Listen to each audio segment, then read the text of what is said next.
Hi friendship! Panibagong araw, panibagong vlog na naman. Ang ganda naman ni Nika at ni Erin sa suot nila. Naniniwala ba kayo friendship na ako gumawa niyan? Huwag kayong maniwala, hindi ko kayang gawin yan. At yun lang friendship, bye-bye! Share lang yun, magdi-DIY pa tayo. At tama nga at ginawa ko lang yung ilan sa mga abubot na suot nila. Sinimulan ko nga dito sa patengan na suot ni Nika. Ang goal ko nga ay pagkasyahin itong malit na tela na to dito sa headband. Bakit nga ba ako gumawa nito, friendship? Syempre, may ganap na naman sa school. After naman nga ng buwan ng wika ay ito naman nga ang gagawin. Zoology, botany, and nature inspired nga ang gagawin nila ngayon. Ewan ko, nabigkas ka ba ng maayos? Oh no! English kasi yun eh.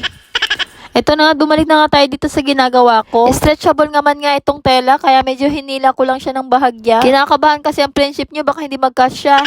Pati nga itong paribon sa gitna, hindi ko na rin tinanggal para medyo may kunting design ba. Nang matakpan ko na nga lahat, ay para nakukulangan pa ako. At buti naman nga may natira pa kahit konti. Kaya naman dinikit ko siya dito sa may edges niya, para nga hindi kita yung pagkakapatong ng tela. Ito na nga siya nung matapos, ayan. Ang ganda, di ba? Wow! Itong para kay Erin naman ang gagawin ko. Kailangan ko nga na maraming bulaklak dito. Kaya naman napagdiskitaan ko itong mga display ni nanay na bulaklak. Pati nga itong bouquet ni nene, hindi nakaligtas. Meron nga ditong headband ng pasombrero. Ano bang tawag dyan, friendship? Ay, basta yan na yun. Ang goal ko nga dyan ay mapuno ko ng bulaklak yan. Madali lang naman yan, friendship, sa gamit ang glue gun. Yan lang naman ang kasangga ko sa lahat ng mga pa-DIY ko. Ganyang ayos na nga lang ng mga bulaklak ang naisip kong maganda. At sabi ni nanay, lagyan ko daw ng butterfly, kaya ayan nilagay ko. May pabulaklak daw kasi kaya naman lalagyan natin ng butterfly.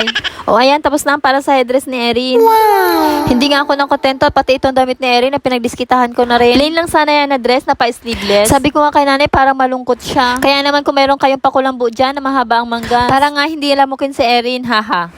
Ito na nga lang ang nahanap nila, hindi naman siya ganun kahaba, pero pwede na rin. Eto nga't namimitas na ako ng bulaklak na gagamitin ko. Sinimulan ko na nga dito sa manggas. Tinignan ko muna kung anong magandang combination. At nang makahanap na nga ako ng maganda sa paningin ko, tsaka ako na ginamitan ng glue gun. Maganda na yan sa paningin ko, haha. At ayan na nga ang itsura niya pagkatapos ng dikit-dikite. At ito sa dress naman nga, pinagkaabalahan ko. Ganun lang din naman ang ginawa ko. Dinikitan ko lang din siya ng mga bulaklak. Naghanap nga ako ng something matigas na ilalagay ko dito sa ilalim para hindi tumagos yung glue gun ba. Kung ano-ano na nga lang dinikit ko dyan. After nga dito sa taas ng dress, dito naman nga sa baba, pinagdiskitahan ko. At nakita ko nga itong parang padamo na to. Kaya naman ilagay ko dito sa may ilalim. Diba? Ang dami ko nang nalagay agad. Habang dinidikit ko nga itong mga padamo na to, itong si Kyle nagising na. Kaya naman pinapanood ko na lang muna siya ng Miss Rachel. Siyempre, para hindi siya maboring, sasabay ako sa pagkanta. Haha. Out came the sun and brought a cold rain, and the insects wide Oh, ang ganda ng boses ko, di ba? Haha. At di pa nga tayo tapos, nandito na tayo sa final part. Ito naman nga ang sandals sa to, sisirain ko. Haha. Char lang yun dahil kunti lang naman yung glue na nilagay ko dito, kaya naman mabilis lang tumatanggal. At ito na nga lahat ng mga nagawa ko. Ito namang pa nature inspired ay para kay Erin, at ito namang pa tiger ay para kay Nika. Sadya na talaga may kanyang damit na si Nika. At meron nga rin itong kasamang pa-bling-bling sa paa niya. At ito nga umaura na ang dalawa. Wow! At ito na nga ang ilan sa mga kuha ko kay Nika at Erin. Yun lang friendship. Bye-bye!